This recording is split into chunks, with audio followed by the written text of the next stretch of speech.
அண்மை செய்தி. அரசு ஊழியரின் சொத்துக்கள் மற்றும் கடன்கள் குறித்த விவரங்கள் தனிப்பட்ட விவரங்கள் அல்ல என்று உயர்நீதிமன்றம் தெரிவித்துள்ளது.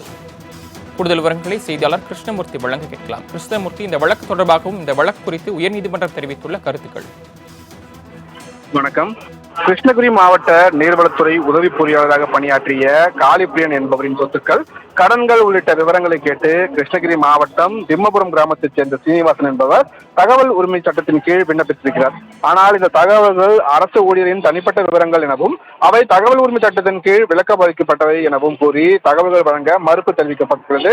இது தொடர்பான உத்தரவை எதிர்த்து சீனிவாசன் சென்னை உயர்நீதிமன்றத்தில் வழக்கு தொடர்ந்திருக்கிறார்.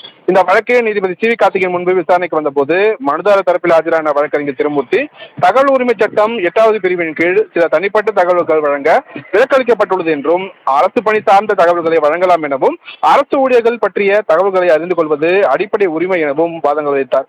வழக்கை விசாரித்த நீதிபதி, அரசு ஊழியர்களின் பணியை பாதிக்க செய்யும் தகவல்கள் பாதுகாக்கப்பட்டவைதான் என்ற போதும் அரசு ஊழியர்களின் சொத்துக்கள் மற்றும் கடன்கள் குறித்த விவரங்கள் வெளியிடப்பட வேண்டும் எனவும் அவை பொதுமக்கள் பரிசீலனையில் இருந்து பாதுகாக்க முடியாது என்று தெரிவித்திருக்கிறார். சொத்துக்கள் மற்றும் கடன்கள் குறித்த விவரங்கள் தனிப்பட்ட விவரங்கள் அல்ல என கூறிய நீதிபதி தகவல் வழங்க மறுத்த உத்தரவை ரத்து செய்து உத்தரவிட்டிருக்கிறார். மேலும் இந்த விவகாரத்தை மீண்டும் மாநில தகவல் ஆணையத்திற்கு அனுப்பிய நீதிபதி சட்டப்படி மீண்டும் பரிசீலித்து 2 மாதங்களில் முடித்து வைக்க வேண்டும் எனவும் உத்தரவிட்டிருக்கிறார். சரவணன், தாங்கள் வழங்கிய தகவல்களுக்கு நன்றி கிருஷ்ணமூர்த்தி.